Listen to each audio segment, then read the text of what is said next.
కాబట్టి ముందుగా అసలు ఏంటి, ఎందుకు కూర్చున్నాం, ఏం చేస్తున్నాం, ఎందుకు ఈ రోజు ఇక్కడ చేయాలి విషయం మనం ఒకసారి తెలుసుకుని తర్వాత చేద్దాం. ముందుగా చండిక అని ఒక అమ్మవారి పేరు ఉన్నాయి. ఎలా వచ్చింది చండిక? మనం ఎన్నో విన్నాగా, పార్వతి విన్నాం, కాళీ విన్నాం, మూడు అన్నీ విన్నాం. కానీ చండిక అని ఎక్కడ ఉంది? ఎందుకు? పేరున ఒక గంభీరత్వం, ఒకేదో ఒక తెలియని ఒక వైబ్రేషన్ ఉందా లేదా? లక్ష్మి అన్నాం, సర్వసాధారణంగా పార్వతి అన్నాం సాధారణంగా, కానీ చండిక అండంలోనే ఆ ఏదో శబ్దంలోనే ఒక ఇదే విధమైనటువంటి ఒక ఏదో ఉంది, ఒక తెలియని శక్తితో ఉంది అని అర్థమవుతుంది వెంటనే. అది చండిక అనగా పేరు ఏంటంటే మహాకాళి, లక్ష్మి, సరస్వతి, త్రిగుణాత్మిక. అంటే ముగురమ్మల మూలపటమ్మ, చాలా పెద్దమ్మ, సురారులమ్మైనటువంటి జగన్మాత అయినటువంటి త్రిమూర్త్యాత్మక, త్రిశక్త్యాత్మక శక్తి. ఇక్కడ కూడా మనం అనుకుంటున్నాం కానీ ముగ్గురమ్మలు అంటున్నాం, కానీ అది కాదు. సమస్త దేవతా శక్తి, 3 కోట్ల దేవతా శక్తి అయితే ఉన్నదో ఆ శక్తియే చండిక. ఇచ్చారు మనకు ఆ చెప్తా దాంట్లో. ఎవరెవరు? ఇంద్రుడు తన వజ్రాయుధాన్ని అమ్మవారికి ఇచ్చేశాడు, కుమారస్వామి తన వీరాయుధాన్ని ఇచ్చేశాడు, పరమేశ్వరుడు త్రిశూలాన్ని ఇచ్చేశాడు, బ్రహ్మదేవుడు తన కిమనాన్ని ఇచ్చేశాడు, విష్ణువు తన సుదర్శన పాంజన్యాన్ని ఇచ్చేశాడు, యముడు తన పాశాన్ని, వరుడు తన వావిడాన్ని, ఇలా తన శక్తి సమస్త దేవతాగం అంతా కూడా అమ్మవారికి ధారపోతారు. అందుకే అమ్మవారు త్రిమూర్త్యాగం, అంటే సమస్త దేవతాగం అంతా కూడా శక్తి అమ్మవారు. అందుకు కలవు చండీ వినాయకు అని శాస్త్రం. అంటే కలియుగంలో శీఘ్ర ఫలం లభించాలి, త్వరగా మనకి లభ్యం కావాలి అంటే 2 మార్గాలు ఉన్నాయి. ఎవరిని పూజించాలంటే విఘ్నేశ్వరుని, అలాగే చండికా పరమేశ్వరుని కనుక పూజించినట్లయితే ఆ ఫలం త్వరగా వస్తుంది. మనకి 2 మార్గాలు ఉన్నాయి, శిష్టాచారం, వామాచారం అనేసి. శిష్టాచారం అంటే మనం చేసేటువంటి ప్రక్రియ శిష్టాచారం, అంటే దైవికం, పూజ, పునస్కారం, ఇది శిష్టాచారం. వామాచారం అంటే ఏంటంటే చేసే తాంత్రికం. దీనివల్ల ప్రయోగం త్వరగా వచ్చేస్తుంది. మనం అనుకుంటే మన కళను కనబడిపోతుంది ఇప్పుడే, అంత గొప్ప సిద్ధి ఉంటుంది తాంత్రికంలో. కానీ శిష్టాచారం అలా రాదు, కొంచెం సమయం పడుతుంది, ఖచ్చితంగా సమయం పడుతుంది. కానీ వామాచారం, శిష్టాచారం తేడాయన స్వామి ఎందుకు మనం దీన్ని ఎంచుకున్నామంటే దీంట్లో ఎటువంటి దుష్ఫలితాలు రావు, ఖచ్చితంగా రావు. ఒకవేళ మన ఏదైనా శక్తి లేదు, స్వామి మా దగ్గర శక్తి లేదని నమస్కారం ఇచ్చినా సరే అమ్మవారికి తృప్తిగా ఉంటుంది తప్ప నాకు చేయలేదని ఎప్పుడు కూడా మన మీద ఒక తాంత్రిక కాదు. ఖచ్చితంగా ఆమె చెప్పింది, ఆమె కోరి ఖచ్చితంగా ఇవ్వాల్సిందే. ఇస్తేనే వాడు బతుకుతాడు, లేదా వాని ప్రాణమే చిక్కదు, అటువంటిది అనమాట. కాబట్టి ఆ శక్తిలో, శిష్టాచార శక్తిలో మనకి వచ్చేటువంటి గొప్ప దేవత ఎవరంటే చండికా పరమేశ్వరి. అయితే చండికా అమ్మవారి ఒక నామం వచ్చినంత వరకు, కానీ అమ్మవారి పేరు చండికా కాదు, గుర్తుపెట్టుకోండి. చండముండాసురుడు అంటే ఈ జననములు ఉండేవారు అసురుడు, చండు ముండు. వీరి సంహారమైన తర్వాత అమ్మవారి చండిక అని నామకరణమైంది, చాముండేశ్వరి నామకరణమైంది. ఆ చాముండేశ్వరిగా చండికగా మనకి రూపాంతరం చెందిందనమాట. కాబట్టి అమ్మవారి పేరు. ఇక్కడ అమ్మవారిని ఏం చెప్పారంటే ఒక యోగమాయ, ఒక శక్తి అని చెప్పారు అంతవరకే. అయితే ఇది ఎలా జరిగింది చెప్తే ఇక్కడ దీంట్లో మనం చేసుకుని ఇప్పుడు 13 అధ్యాయాలతో చేసుకుంటూ ఉంటాం. అయితే దీంట్లో ఏం చెప్పారు అంటే వ్యాస మహర్షులు గారు మనకి 18 పురాణాలు ఇచ్చారు. స్కాంద, విష్ణు, లింగ, పద్మ, బ్రహ్మాండ, వైవస్వతం, ఇలా పురాణాలు ఉన్నాయి. దాంట్లో దేవి భాగవతం సంపూర్ణంగా పరాశక్తి యొక్క ఆదిశక్తి యొక్క సంపూర్ణ అనుగ్రహం ఎలా ఉంటుంది అని చెప్పి ఒక పురాణం పేరే దేవీ భాగవతం. ఈ దేవీ భాగవతంలో ఒక భాగాన్ని 13 అధ్యాయాలని తీసుకొని చేసేటువంటి ప్రక్రియనే ఈ యొక్క చండికా హోమ, చండికా పారాయణ కావచ్చు. తర్వాత దీంట్లో ఏముంది స్వామి అంటే 700 శ్లోకాలు. దీనికి మరో పేరే సప్తశతి, అంటే 700 శ్లోకాలు అంటాం. మనం చేసేటువంటి ప్రక్రియ అంతా 700 శ్లోకాలు పూజలు చేస్తాం. ఆ 700 శ్లోకాలంతా ఏం తాత్పర్యం అంటే అమ్మవారి యొక్క వర్ణన ఎలా జరిగింది, ఎలా పుట్టింది, ఎలా పెరిగింది, ఎలా సంహారం చేసింది, దానివల్ల ఏం లాభం వచ్చింది అనే విషయాన్ని చెప్పుకుంటాం. పూర్వంలో సుమేధున మహర్షి ఉండేవాడు. సుమేధ మహర్షి ఉండేవాడు. ఇతను నైమిషారణ్య ప్రాంతంలో, అరణ్య ప్రాంతంలో ఒక అరణ్యంలో ఒక ఆశ్రమాన్ని పెట్టుకొని పిల్లలకి వేదాధ్యయనం చేసుకుంటూ వస్తూ ఉండేవాడు. చేసుకుంటూ సమయంలో సురధనామ వైశ్య, సురథుడు ఒక వైశ్యుడు, రాజు, సురథుడు అనే రాజు, ఒక రాజు పరిపాలన చేస్తూ రాజ్యాన్ని పూర్తిగా విస్తారం చేసి తన పిల్లలకి అప్పచెప్పాడు. అయితే పిల్లలు చాలా కొత్త దుర్బుద్ధితో తన తండ్రిని తరిమేయడంతో ఆ రాజుగారు చాలా బాధపడుతూ అడవి పాలయ్యాడు. సరే బాగుంది, అడవి ఏడ్చుకుంటూ వచ్చేట కూర్చున్నాడు.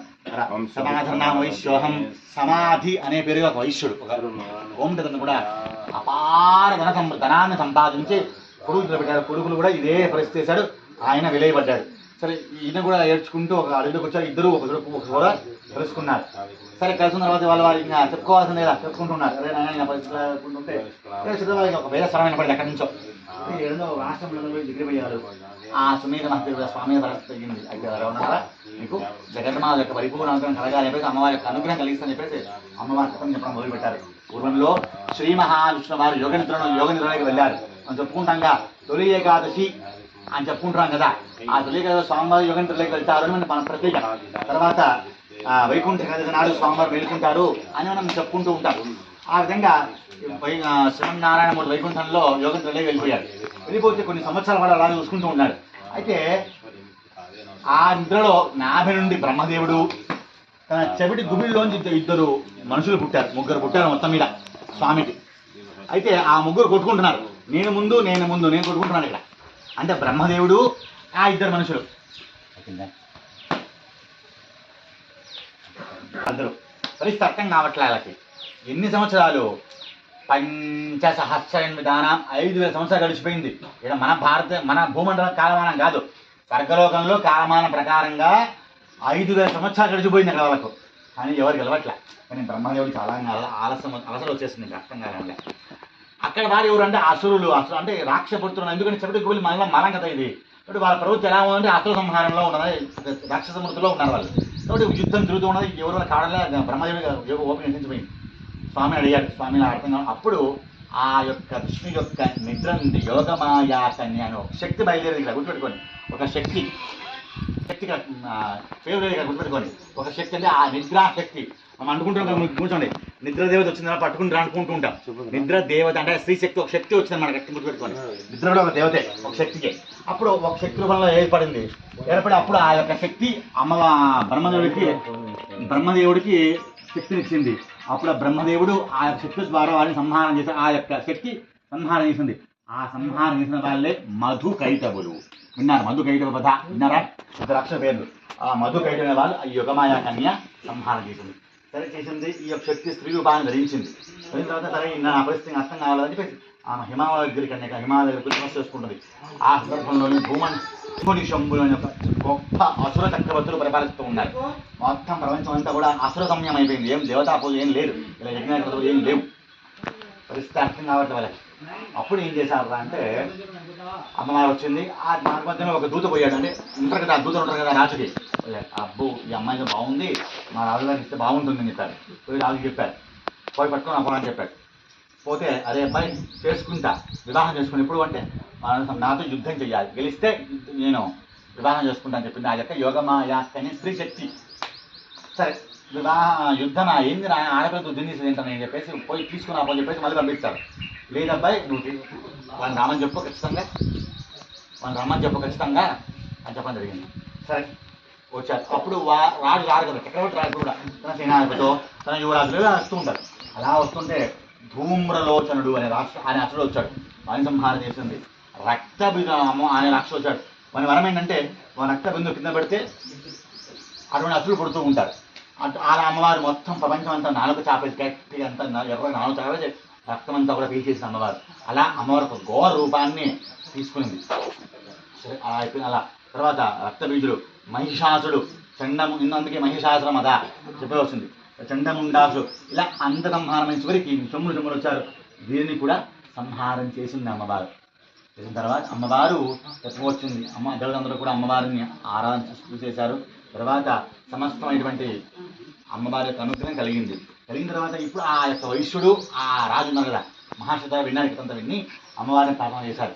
అమ్మవారిని తపస్సు చేశారు. అప్పుడు అమ్మవారి వారికి ప్రత్యక్షమై అబ్బాయి ఎవరైతే ఈ విధంగా నన్ను తపస్సు చేస్తారో, నన్ను ఆరాధన చేస్తారో వారికి సమస్తమైనటువంటి ఐశ్వర్యప్రదాయంగా నేను ఉంటాను అని చెప్పారు.